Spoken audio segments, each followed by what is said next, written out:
श्री कृष्ण कहते हैं, जिन संबंधों में कोई नोक झोंक नहीं, कोई रूठना मनाना नहीं, कोई छोटी मोटी लड़ाइयाँ नहीं होती, वो संबंध केवल और केवल मस्तिष्क से निभाए जा रहे होते हैं, मन से नहीं। यदि प्रेम का सही अर्थ समझना है तो मन से प्रेम करना सीखिए और इन छोटी मोटी लड़ाइयों का, इस खट्टी मीठी नोक झोंक का आनंद उठाइए, क्योंकि इसमें भी प्रेम है।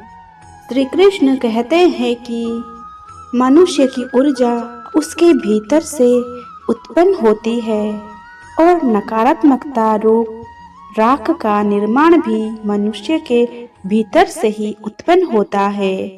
तो निर्णय तुम्हें करना है कि तुम क्या करना चाहते हो। क्या तुम अपने भीतर के प्रकाश को जगाकर इस संसार को प्रकाशित करना चाहते हो, या अपने भीतर की नकारात्मकता को जगाकर इस संसार में अंधकार फैलाना चाहते हो। तुम्हारा निर्णय ही तुम्हारे जीवन के मार्ग को सही या गलत रास्ते तक ले जाएगी। श्री कृष्ण कहते हैं, यदि जीवन में तुम कुछ श्रेष्ठ पाना चाहते हो तो उसके लिए तुम्हें श्रेष्ठ परिश्रम भी करने होंगे। कड़ा परिश्रम करना होगा, कुछ नया ही करना होगा।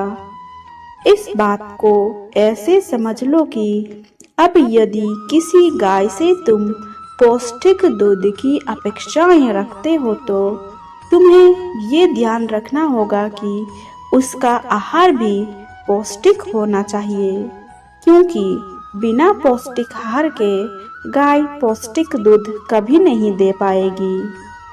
श्री कृष्ण कहते हैं कि हर मनुष्य को ये बात हमेशा स्मरण रखनी चाहिए कि किसी के साथ संबंध निभाते हुए वो इतना भी ना झुके कि उठने के लिए उसे किसी के सहारे की आवश्यकता पड़ जाए, क्योंकि यदि कोई आपको झुकना चाहता है तो इसका अर्थ है कि वो कभी उस संबंध को नहीं निभा पाएगा।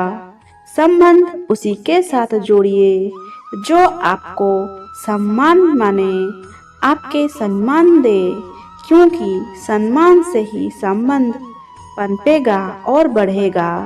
श्री कृष्ण कहते हैं, मनुष्य की सोच संसार का सबसे कठिन भाग होता है।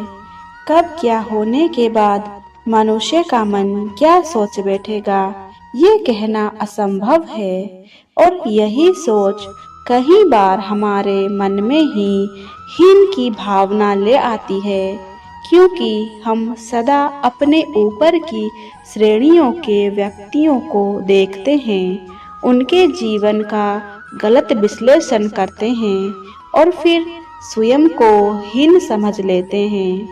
अपने ऊपर की श्रेणियों के व्यक्तियों को देखना और उनसे कामयाबी के गुण सीखना गलत नहीं है, लेकिन ये सोचना कि उसके पास इतना धन है, उसके पास कितना बल है और मेरे पास कुछ भी नहीं, मैं कितना हीन व्यक्ति हूँ, एक संसार के लिए मैं कुछ भी नहीं, ये सब सोचना बिल्कुल गलत है। मनुष्य ऐसा सोचता जरूर है, किंतु ऐसा नहीं है। यदि मनुष्य अपना सही आकलन करे तो हर मनुष्य के पास बहुत कुछ है। किसी भूखे व्यक्ति के केवल एक रोटी मिल जाए तो भले ही दूसरों के लिए वो अन्न का दान होगा, किंतु उसके लिए वो भोज से कम नहीं है। इसलिए जब भी मन में हीन भावना जागे, अपनों की ओर देखिए, उनकी ओर पलटिए। आपको विश्वास हो जाएगा कि भले ही आप ये मानते हो कि इस संसार के लिए आप कुछ नहीं है, परंतु कुछ लोग के लिए आप संपूर्ण संसार है। तो जो आपका संसार है उसमें प्रसन्न रहना सीखिए और इस जीवन का आनंद लीजिए। श्री कृष्ण कहते हैं कि इस मानव संसार में सबसे बड़ी शक्ति है मित्रता। यदि किसी जीव को सच्ची मित्रता प्राप्त हो जाए तो वही उसके लिए सबसे बड़ा धन है, क्योंकि जब आप कठिनाइयों में होंगे तो मित्रता शास्त्र बनकर सहायता करेगी। मार्ग भटक जाओगे तो मित्रता शास्त्र बनकर आपको राह दिखाएगी, और यदि किसी षड्यंत्र में फंस जाओगे तो बुद्धिवित बनकर बाहर निकालेगी। श्री कृष्ण कहते हैं, सभी के जीवन में शिक्षक बहुत महत्वपूर्ण होता है।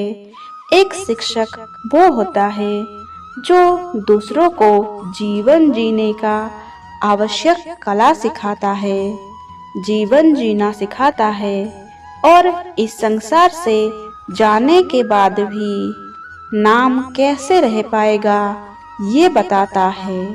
किंतु यदि कोई ये प्रश्न करे कि हमारे जीवन में सबसे बड़ा और सबसे महत्वपूर्ण शिक्षक कौन है, तो कोई कहेगा माँ, क्योंकि इस संसार में माँ से अधिक सीख कौन दे सकता है। कोई कहेगा अध्यापक, क्योंकि अध्यापक ही है जो हमें शस्त्र और शास्त्र का ज्ञान सिखाता है। कोई कहेगा मित्र, किंतु तीनों में एक समानता है। ये पहले आपको सिखाते हैं और फिर आपकी परीक्षा लेकर देखते हैं कि आपने क्या सीखा। किंतु वास्तविकता में सबसे महत्वपूर्ण शिक्षक वो है, इनसे उल्टा करे, जो पहले आपकी परीक्षा ले और बाद में आपको सिखाए, या कहे कि कुछ ऐसा करे जिससे परीक्षा देते देते आप स्वयं ही सीख जाए। वो शिक्षक होता है अनुभव। इसलिए यदि आप अनुभव और अनुभवी को साथ रखेंगे तो इस जीवन में आप कभी असफल नहीं होंगे।